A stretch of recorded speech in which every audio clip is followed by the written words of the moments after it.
Subscription کے button کو دبائیے اور ساتھ بیل آئکن پر کلک کیجیے تاکہ آپ کو تمام ویڈیو فوراً مل سکیں۔ اس ویڈیو پسند آنے کی صورت میں اسے لائک، کمنٹ اور شیئر کرنا مت بھولیں۔ کچھ دیر تک اسے غور سے دیکھنے کے بعد ہرکولیس اس سے بڑا متاثر دکھائی دے رہا تھا۔ آخر اسے مخاطب کر کے کہنے لگا، تمہارے جسم کا کڑا پن، تمہارا بلند اور دراز قد، تمہارے چہرے، تمہاری آنکھوں کے تاثرات بتاتے ہیں کہ تم ایک عمدہ تیغزن ہو۔ کیا رومنوں کے کسی اچھے تیغزن سے مقابلہ کرو گے؟ تیغزنی میں کیسے ہو؟ لمحے بھر کے لیے وامس ابو الہول کے چہرے پر کڑوا سا تبسم نمودار ہوا تھا۔ پھر رومنوں کے شہنشاہ ہرکولیس کو مخاطب کر کے کہنے لگا، اے رومنوں کے عظیم شہنشاہ، جب ہم پیدا ہوتے ہیں تو ماں کی طرف سے ہمیں رزمیہ گیتوں کے سوا کچھ نہیں ملتا، اور جب ہمارا باپ مرتا ہے تو ورثہ میں ہمارے لیے تلوار کے علاوہ کچھ نہیں چھوڑ کر جاتا۔ تلوار کا ہنر ہمیں ورثہ میں ملتا ہے۔ تیغزنی کا مقابلہ جس سے بھی کرائیں گے اس سے کرنے کے لیے تیار ہوں۔ وامس ابو الہول کا یہ جواب سن کر ہرکولیس خوش ہو گیا تھا۔ پھر کہنے لگا، اگر یہ معاملہ ہے تو پھر میدان کے وسط میں جا کر کھڑے ہو جاؤ۔ ابھی تمہارے مقابلے میں ایک تیغزن نکلے گا۔ تم دونوں کی تیغزنی سے جہاں یہاں سارے بیٹھے لوگ محظوظ ہوں گے، وہاں تم دونوں سے متعلق ایک اہم فیصلہ بھی جاری کیا جائے گا۔ میں دیکھتا ہوں تم غلام ہو اور تمہارے پاس کوئی ہتھیار نہیں ہے۔ میدان میں پہنچو، تمہیں مقابلہ کرنے کے لیے ہتھیار وہیں مہیا کیے جائیں گے۔ اس پر وامس ابو الہول پلٹا اور میدان کے وسطی حصے کی طرف ہو لیا تھا۔ اس موقع پر ہرکولیس نے اپنے بیٹے قسطنطین کو مخاطب کیا، قسطنطین، میرے بیٹے، اب تم اٹھو، لوگس کو تیغزنی کا مقابلہ کرنے کے لیے میدان میں اتارو۔ اپنے بہترین رومن پہلوان بطورس کو اس مقابلہ کا منصف مقرر کرو، اور تیغزنی کا مقابلہ کرنے والے ان دونوں کو ایک جیسے ہتھیار مہیا کرنے کا اہتمام کرو۔ اس کے ساتھ ہی قسطنطین وہاں سے اٹھ کر شاہ نشین کے پشتی حصے کی طرف چلا گیا تھا۔ تھوڑی دیر بعد وہ لوٹا، دوبارہ اپنی نشست پر آ کر بیٹھ گیا، اور سارے انتظامات کی تفصیل اس نے اپنے باپ کو دے دی تھی۔ میدان کے وسط میں جا کر وامس ابو الہول چند لمحے آسمان کی طرف دیکھتا رہا، پھر دل میں کچھ کہتا رہا۔ پھر ایک دم وہ زمین کی ننگی پیٹھ پر سجدہ ریز ہوا اور گڑ گڑاتے ہوئے کہہ رہا تھا، میرے اللہ، تو ہی ویران روحوں کو تسکین، شکن جبینوں کو طمانینت عطا کرتا ہے۔ تو ہی ذہنوں کو بیجا دلیلوں، دل کو بے ربط دھڑکنوں سے نجات دیتا ہے۔ تو ہی بجھی آگ کو آتش فشاں، تو ہی بھڑکتی آگ کو گلستان بناتا ہے۔ میرے مالک، ارتقاء کی رفتار نے ہمیں غلامی کی دہلیز پر لا کھڑا کیا ہے۔ میرے اللہ، تیرے ہی دل کے سورج تلے سیب کی آغوش میں گوہر پلتے ہیں، خوابوں کے مقدر میں تعبیریں رقم ہوتی ہیں۔ میرے اللہ، زندگی کی طویل رہگذر پر تو ہی تہذیب کے سلطان کا رخ موڑتا ہے۔ میرے مہربان و بیدار مالک، تو ہی ناکامیوں کی دھوپ، مایوسیوں کے سیم و تھور، کالے قحط کی صورت میں پھیلتے صدیوں کے حصار کو کامیابی کے حسین سایوں، خوشیوں کے نسیم سحر اور ساعتوں کی بہتی خوشبو کا سا امن عطا کرتا ہے۔ میرے اللہ، تیرے اس طلسم خانہ ارض و سما میں زندگی بھر نامساعد حالات کی آگ پھانکی ہے۔ میرے اللہ، اس میدان میں اپنے نام کے تقدس کے صدقہ میں، میرے محترم رسول صلی اللہ علیہ وسلم عربی کے نام کے تقدس کے صدقہ میں مجھ خامکار کو پختہ کار بنا دے، میرے فکر کے بنجر پن کو خوشی کے خیابان بنا دے۔ میرے اللہ، مجھے طاقت و ہمت اور قوت عطا فرما کہ میں دشمنوں کے ازدحام کے اندر اپنے مد مقابل پر صحرا کی پیاس، لمحوں کے ابال کا مزاج بن کر چھا جاؤں۔ میرے اللہ، ان شاخ زیتون پر بد امنی کی برق گرانے والوں کے سامنے مجھے محبت کے اجالوں کی کامیابی اور خوشبو کے جھونکوں کی فوزمندی عطا کرنا۔ اس کے ساتھ ہی اپنی دعا ختم کرنے کے بعد وامس ابو الہول اٹھ کھڑا ہوا تھا۔ اس کی آنکھوں میں آنسو تھے۔ اپنی آستین سے اس نے اپنے آنسو خشک کیے، پھر سنبھل کر کھڑا ہو گیا تھا۔ اس کے سامنے کی طرف سے دو جوان میدان میں اترے تھے۔ ان دو میں سے ایک رومن پہلوان بطورس، دوسرا لوگوس تھا جس سے وامس ابو الہول کی تیغزنی کا مقابلہ تھا۔ دونوں قریب آئے، پھر ان میں سے جو بطورس تھا وہ وامس ابو الہول کو مخاطب کر کے کہنے لگا، مجھے تمہارا نام وامس ابو الہول بتایا گیا ہے۔ دیکھو وامس، میرا نام بطورس ہے، میں رومنوں کا پہلوان ہوں۔ یہ نوجوان میرے ساتھ آیا ہے، اس کا نام لوگس ہے، اسی سے تمہارا تیغزنی کا مقابلہ ہوگا، اور میں تم دونوں کے مقابلے کا منصف مقرر کیا گیا ہوں۔ اس کے ساتھ ہی اس نے اپنے ہاتھ میں جو دو ڈالیں، دو خود اور دو تلواریں پکڑی ہوئی تھیں وہ زمین پر گرا دیں۔ پھر دوبارہ اس نے وامس ابو الہول کو مخاطب کیا، میں پہلے تمہیں موقع دیتا ہوں کہ تم جو چاہے تلوار اور ڈھال اور خود اٹھا لو، اس لیے کہ تم غلام ہو، تیغزنی کی اتنی مہارت نہیں رکھتے ہوگے تاکہ بعد میں تمہیں اعتراض نہ ہو کہ تمہیں اچھے ہتھیار مہیا نہ کیے گئے تھے۔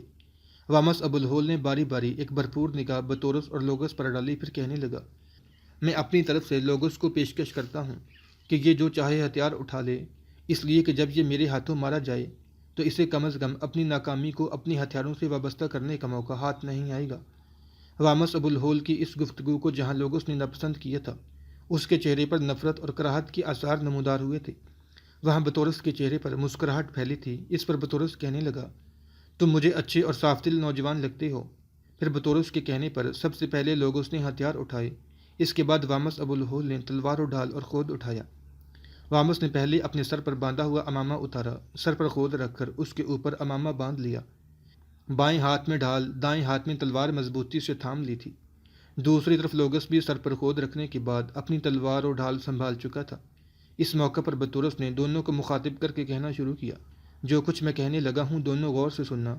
مقابلے کے دوران جان بوجھ کر کسی کو زخمی نہیں کرنا۔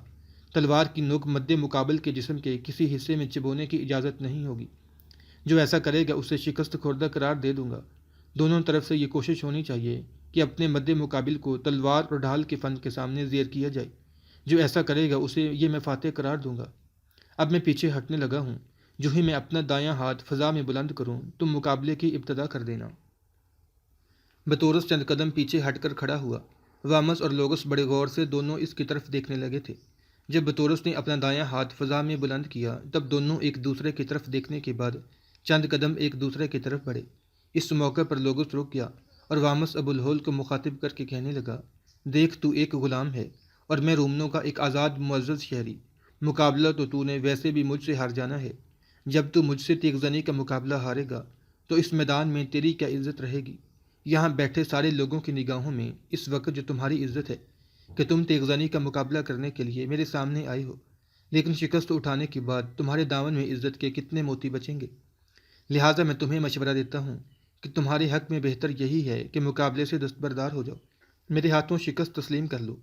اس طرح میری بھی عزت رہ جائے گی، تمہارا کچھ نہیں جائے گا، اس لیے کہ تم غلام تو ہو اور ایک غلام کی کیا عزت ہوتی ہے۔ لوگوس کی اس گفتگو سے وامس تو کھا گیا تھا۔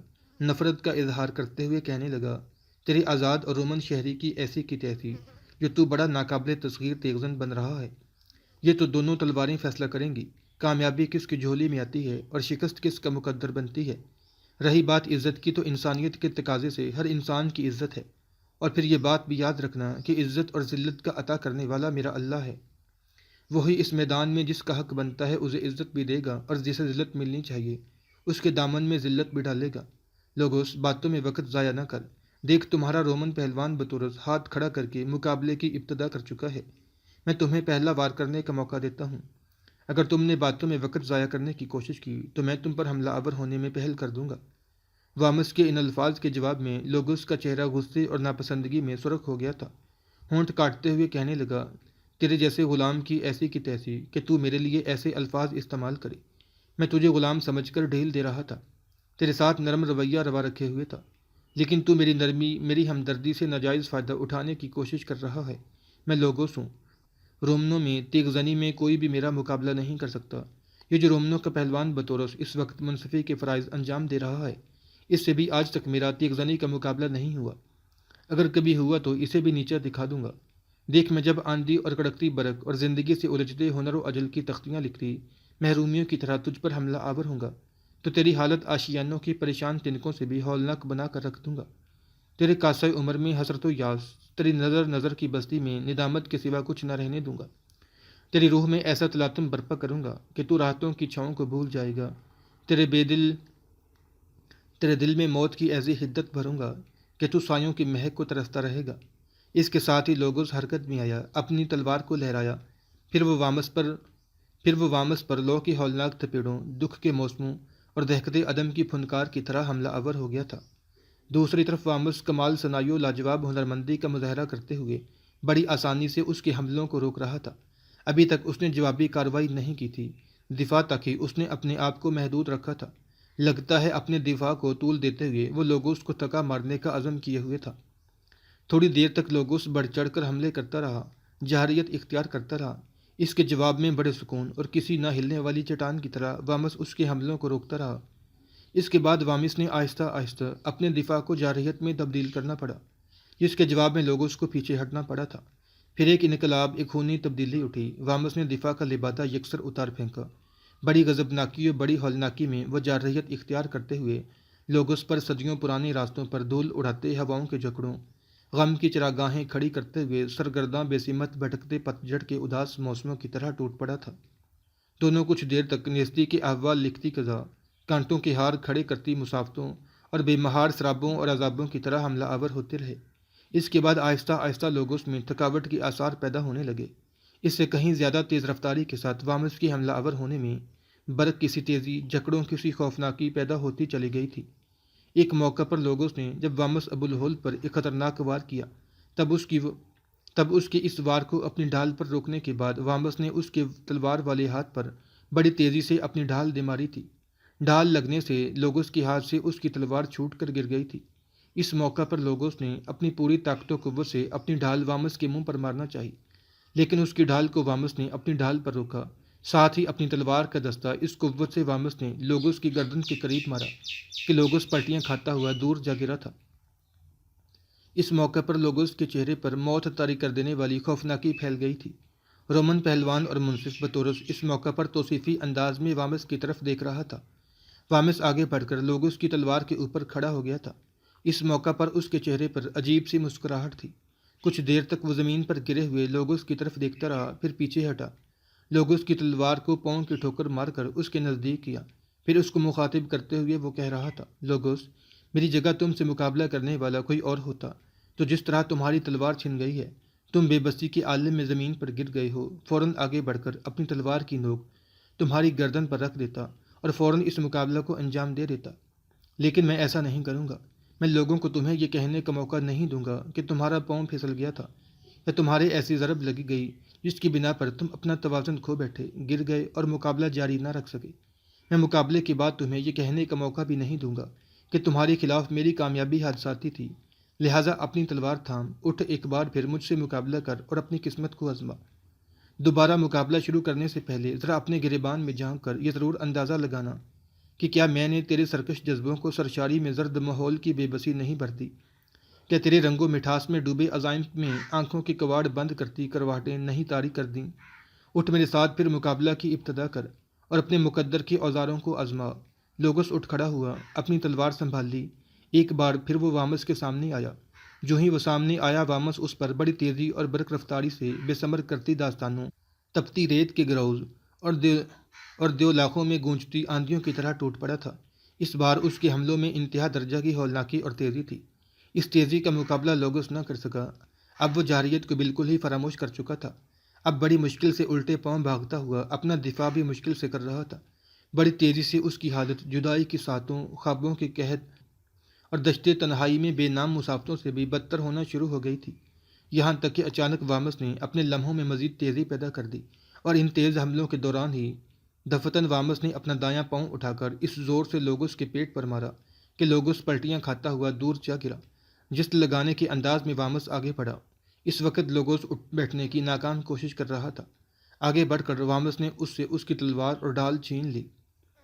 اس پر گرنے کی وجہ سے لوگوس کے سر سے اس کا آہنی خود اتر کر لڑکتا ہوا دور چلا گیا تھا، جبکہ وامس ابو الہول چند قدم پیچھے ہٹ کر کھڑا ہو گیا تھا۔